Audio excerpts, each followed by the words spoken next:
of today's meeting is going to be primarily about the trash services that we've unrolled at encampments across the city.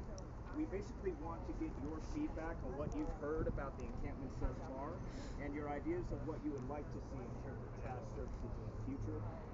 Right now, trash services are only available at two different encampments. We're hoping to expand these services to other ones later on down the road as we've kind of developed those best practices, which we actually hope to develop in meetings like these. So I know some folks are wondering, no, the mayor is not going to be at this particular meeting, and we don't expect him to attend most working group meetings. He will be dropping by in a few. But he will also be doing outreach at encampments every single week. He'll actually be visiting the one tomorrow at noon at 22nd and Stout. So he will be in the community, and us, the homeless team, we will also be in the community throughout the week, all the time. So we will definitely be seeing more of this. And is he going to let everyone know at 22nd and Stout that he has absolutely no housing? He's going to address all their needs, so he will be speaking. Okay. That's tomorrow. That's tomorrow at noon, yes.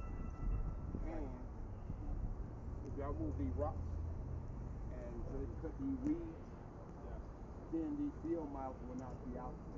Understood. I actually think that, we'll get confirmation on that, but I actually think that might be part of the plan. Obviously, the city did not put those rocks down. Those were put down by folks in the community, and I believe some form of mitigation is part of the plan over there. So over We that, can confirm that. They also told me that the rat problem is also coming from the building that's how do I say Abandoned. Yeah, the abandoned building. They say there's like hundreds and hundreds of rats. So it's that building and also the sewage system and the tunnels over there. So you have to look at that, and that's not something that was caused by those individuals. There are rats all over the city. All over the city.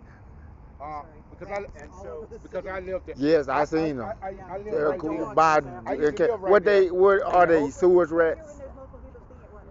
Cause we have wood rats in the country.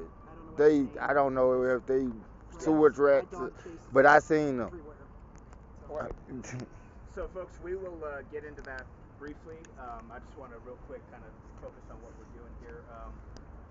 This working group we hope to have active throughout the rest of the next 6-month period. And like I said, we will be meeting every single week.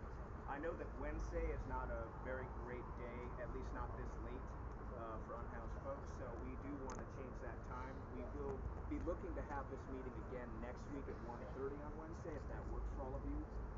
I know there's no contact with him. If that's up to you, we would like to consistent keep it here because I think it would be nice and consistent place. So Sterling, I just want to mention, I serve the camps that are in South Denver, and they're a lot different than the camps that are downtown. Right. And so this is great, and I'm glad to be here and part of this. But I would like to maybe consider the idea of moving this meeting to different locations. Sure. Because geographically, it makes a difference. The camps are different. I wonder if we could come up with like 2 or 3 or 4 locations and just create some kind of rotational schedule, but we need something to be predictable. We don't just want to be popping around different places. Great idea. Great idea. So what I think would be good, you all have my email. If you guys could just send over your ideas on where we can post these, and then we can just do a rotation every single week, that would probably be the best bet. But right now, before we get into our trash service update and kind of our discussions around that, I'm going to turn the floor over to Cole, who will give you an update on the goings-on at 22nd. No, sir, could you just introduce yourself for those who don't know? Oh, yes. I've seen a lot of you, but some of you don't know me. My name's Sterling Sims. I'm the operations coordinator for the Housing Valley. So can we actually all do introductions just really quickly? So I'm Cole Chandler. I'm also with the mayor's office. Chris Jedred, I'm homeless. Karen Starro, activist. Boulevard, I'm with Mutual Aid Monday. Manila Mutual Aid Monday. Noah Kaplan, I'm with Have Artist Protectors. Mary Bird, I'm with Aaron Hospital, with Denver. On the room with Housekeeping Action Network, Denver. Michael Kennedy, Jonas Kitchen. Kevin Raleigh, I'm with Amy Beck, I'm an activist. Eddie McNulty, I'm a civil rights attorney and advocate.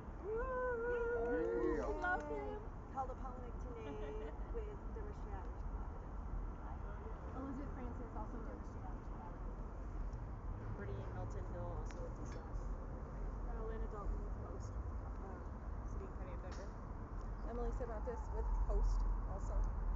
Kevin Campbell from Louisiana, motivational speaker, diesel mechanic. I partner with Denver Action Network. What's the name of it? Denver Action Network. Yes.com. I partnership with their organization. Therese with House News Action Network Denver again. Marie, my husband, my husband Mike, Tim. My only question to you is, why is it that my wife applied for housing 2 years ago, but yet we're still on the street? 2 years ago. Literally. And she applied with 2 different places. Several times. Can you hold the mic so I can get your audio? Literally, several times. That's my only question. I'm To you guys, 53. if you want questions. The strike. 53 years old. Literally, I'm fine and everything. I'm injured. Yet, Yeah, and she's disabled. She hasn't walked in. They're gonna be alright, man. They're gonna be alright. literally.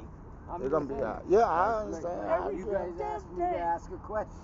That's why I came over here. But to ask a I'm gonna question tell you, for my yeah, wife. in New Orleans, the housing list 5 years Been in long. New Orleans. I'm from Lake Yeah, Charles, brother. yeah. I got family in Baton Rouge. Yeah, Come it's on hard. now, Yeah, I dude. know. I said 2 years, but by New Orleans, the list 5 years long.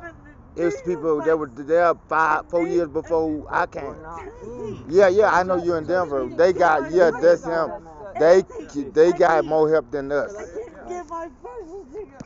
They got more help than us. Yeah, they attack them. Frostbite. She's had now her other leg is almost broken Like literally. because she's out here. So Thank I hope you, you man. connect with some of the outreach teams that are here today and just get to I'm sorry. You guys You got the right to hurt. You got the right to hurt. I can't get my fucking birth certificate. Yeah. Stop it. Why? Okay. Okay. Gonna be alright. Talk to him. Alright. Why? Thank you. That's all I needed to ask. Why? We want you to have housing. Like literally. We hope to connect with you about that. That's all I needed to ask.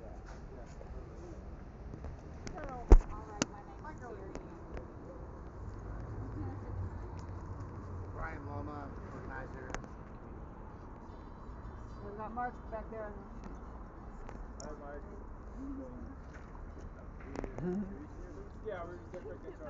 Hi, my name is Kenneth, and I live in a tent right now. And it's to see all the different Alright guys, so I just wanted to quickly address 22nd and South, which is not a fun thing to address at all. I think many of you know me and know the kind of work that I've done over the years. I think for me, kind of stepping into this position that I'm in is, typically sort of the outreach component, enforcement component, there's just no conversation between the two, and I think it makes it difficult to bring about transformative outcomes. I'm trying to step into the middle of that and try to do things to measurably make life better for folks on the streets by bringing some components of that conversation together in this role. And I think hopefully you've seen some evidence of ways that we have delivered on that. There's been no sweeps to date since the 17th, but we do know that that is going to change on Friday. And so part of what we also wanted to bring is just transparency about that process. So we sent out that letter to community partners, to advocates, the folks on this list, just to let you know that that was happening. The situation every single day, obviously, there's camps that are being evaluated. They're looking at public health, they're looking at crime and legitimate crime problems like people like folks with guns and things like that. They're also looking at drug issues, they're looking at private property, they're looking at right-of-way. So these things are being looked at and assessed every single day. My view of kind of how things happened in the past was that we would go through that assessment, and then the intervention that was always chosen was just to close the camp rather than to try other things to prevent the camp from having to be closed. And so, when we showed up, sort of standard operating procedure was 3 to 4 days a week, the camp was being posted, 3 to 4 days a week, the camp was being swept. And so we have tried to reevaluate that system, and we're trying to do some more things upstream to prevent ourselves from getting to a day where a camp closes. So one example of that is, the trash services that we've piloted at a very small scale, but are looking to expand. We are also actively having conversations in the Emergency Operations Center about deploying bathrooms, about deploying hand washing stations. So these are conversations that are actively underway, and I hope to have progress to report on in the coming weeks. But with this situation, basically, it just got to the point where, because of the rats, it was a public health challenge, and so it needed to be closed. I'll say that when that decision was made, I just want you to know, the mayor came down to the Emergency Operations Center and said to the whole team across agencies, what can we do to make this different? What can we do to make it more human? And so there are some design elements of the way this happened that we intended to follow that instruction and vision. And so one of those was just the letter that we sent out to you all for transparency's sake. Another was that the 7-day posting is not required for a public health closure. We chose to do that, and we'll continue to choose to do that each and every time, just for the sake of honest communication and allowing people to prepare. We also, in addition to the 7-day posting, which some elements of that are required by the Lyle settlement, we wanted something that also was a little bit more human, and so we actually basically put a letter together that DDPHE handed out to folks. And so not only did the posting happen, but a letter was circulated to let people know, hey, we're in the midst of this initiative, try to house 1,000 people. This isn't the thing we want to be doing, but this is where we are and this is why, and just trying to have some open and honest conversation about that. How may we obtain, sorry to cut you off, but before we get too far from the point, a copy of that? We'll get you on the email list and we'll distribute it. Thank you. And then the other piece is just an outreach focused approach over the 7 days during the posting. So Headwaters was out there on Sunday. Very grateful to those guys for showing up and doing some trash collection. And we got good feedback from folks in the camp that said, hey, it was nice to not have the city be the first face that showed up here. Headwaters was a trusted community partner, was able to pick up a ton of trash that day and delivered it to a Dottie landfill station. And then throughout this week, there's been outreach from host teams, as well as there has been the mobile wellness Winnie showing up.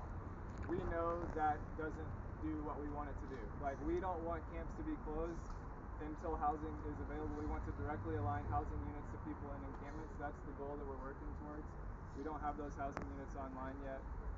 There will be a reduced number of sweeps during this time period, but we also, I can't stand here and say that there won't be any. And so we are, doing everything we can to directly align housing resources.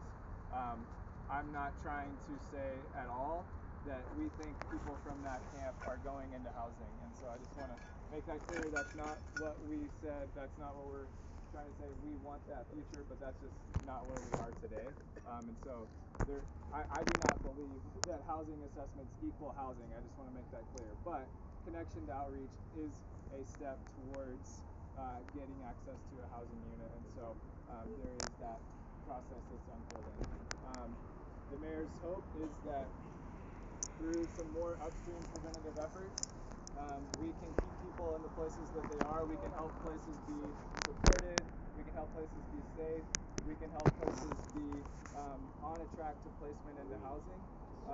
And so we hate that is being disrupted in that site. But I just wanted to be open and transparent about that, and happy to take a few questions and some time that we have. But I also want to spend some time working. Okay, I'm gonna go quick. I'm gonna go quick.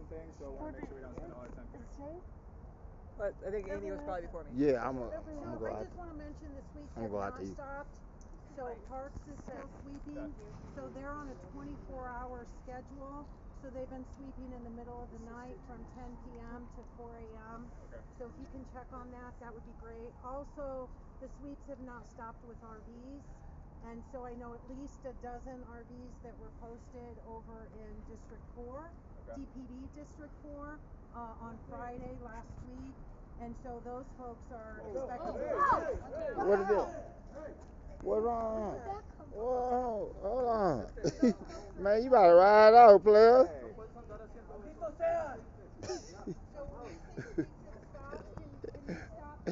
That's the devil, eh?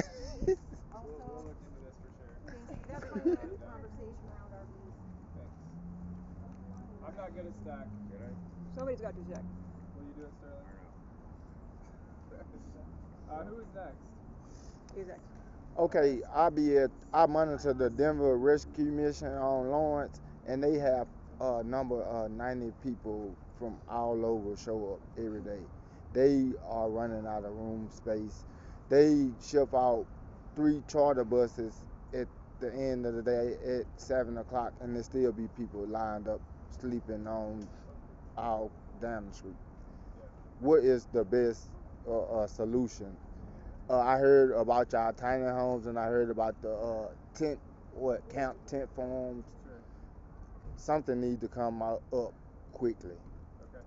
Yeah, so that's what we're working on. So the strategy that we're working to deploy, basically it has 5 major components, and so the first component is about outreach, and it's about this encampment decommissioning model, encampment resolution model that we're trying to get people directly from encampments into housing. So that's kind of the first sort of foundational element, and then we're sort of filtering down from there, leveraging available housing resources, trying to expedite hotel processes. We had a hotel acquisition take place. There's others that are in the pipeline. We're trying to do everything we can to bring those forward. The next piece is the micro communities piece, so we're working on creating additional tiny home villages as well, and so that's all part of the picture that we're trying to put together, but today we don't have those housing units ready. Okay, thank you. Thank you. Can I ask you to highlight where SOS encampments lay in that? Obviously, the city's had some time to plan additional locations. So it's how I can get your idea. And, I, for one, would like to see these people who are being moved offered a tent spot at minimum. Yes. So we did look into the SOS sites to kind of assess their capacity and see if they have opportunity to offer placements. What we heard was that there's some available ADA units, and so we're kind of looking into that, but it's very minimal. In terms of your question about kind of what we're focused on scaling right now, we're actually more focused on the tiny homes model than the safe outdoor space model, partly just because it's a roof and a door in a different kind of way. And so there may be some safe outdoor spaces that expand, but more than likely the expansion will be on the tiny home villages.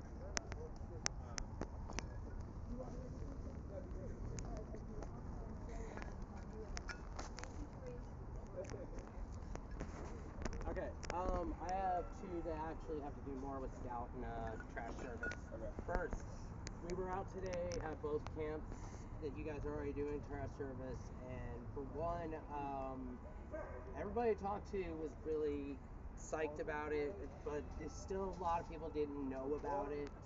Got it.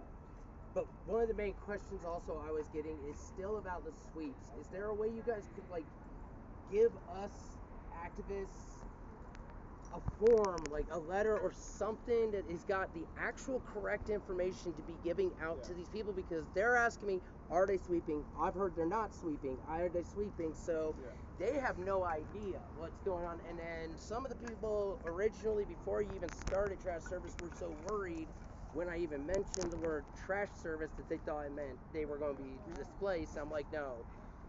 Second, when you sweep, you need to be tearing them fences down after 2 hours. Because every sweep under Hancock, you leave the fences up. It's an ADA hazard, it's a pain in the ass, it just looks like shit in visual, but they need to be starting to come down completely, because my brother is in a wheelchair and he's had to literally pop out in the middle of the street just to get around the fences that are up for 3-4 weeks after a camp has been long swept and clear. That's where those rats are partially going from. You got rocks in the middle, then fenced around, covered in weeds, and just full of garbage. So I will do my best to respond to some different elements of that. I also want to shout out Councilman Kirby and Lewis, who are here. Thank you so much for being here for the conversation. And so to take a couple things, I heard clear communication, information that can be provided.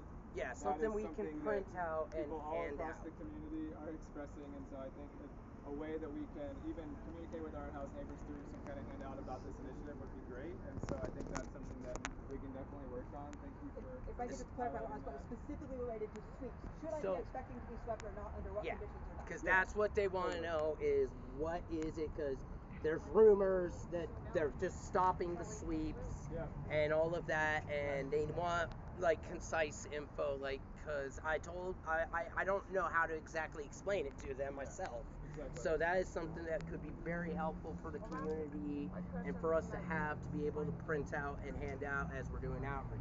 Yeah. So we will work on that for sure. And then in terms of the fencing, so I know that this was a request in the document that Han put together and sent over to Mayor Johnson's team prior to the inauguration around fencing just not being involved in the sweeps whatsoever. So I'll say that's something that's being looked into.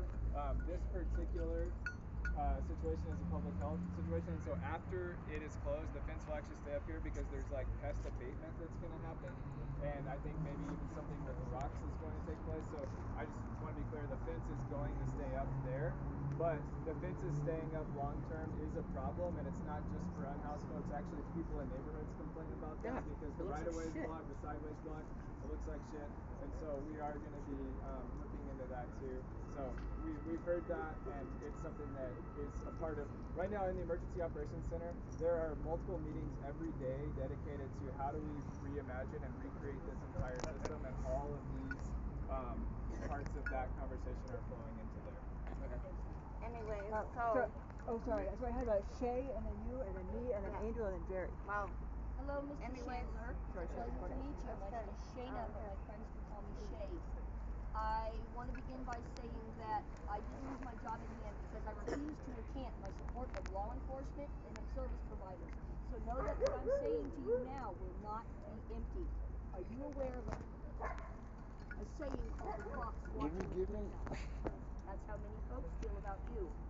This is just my first time meeting you, so I don't want to get off on the wrong foot, but I have many concerns about you being the housing czar in the mayor's cabinet when, though you no longer run CBC, I have been there for 2 months, and you would not believe what I have seen on that property.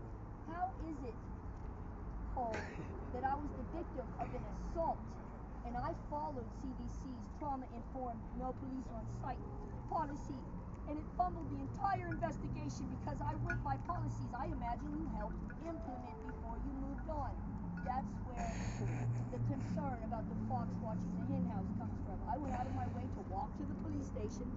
Instead of bringing them there, they videotaped, took photographs in the lobby of my injuries, and then the staff refused to cooperate with the detective when he phoned.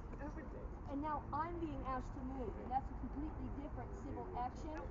I don't know how this could be happening. I want to believe in you so much, but I just don't know right now. I'll have to give you some time, but what is happening is not okay, and it's more than about me. If I am unable to continue to stay there, I did file my answer to the complaint today, so we'll have to see what happens. But I'm concerned about people who come after me, Mr. Chandler. I'm hardly able to deal with this. I'm drug-free, and I'm very forward-thinking and forward motion, and I can hardly deal with this. I worry about people like her. She wouldn't have been able to handle it at all. She would have probably just, please don't hurt me, and been evicted without any recourse, and I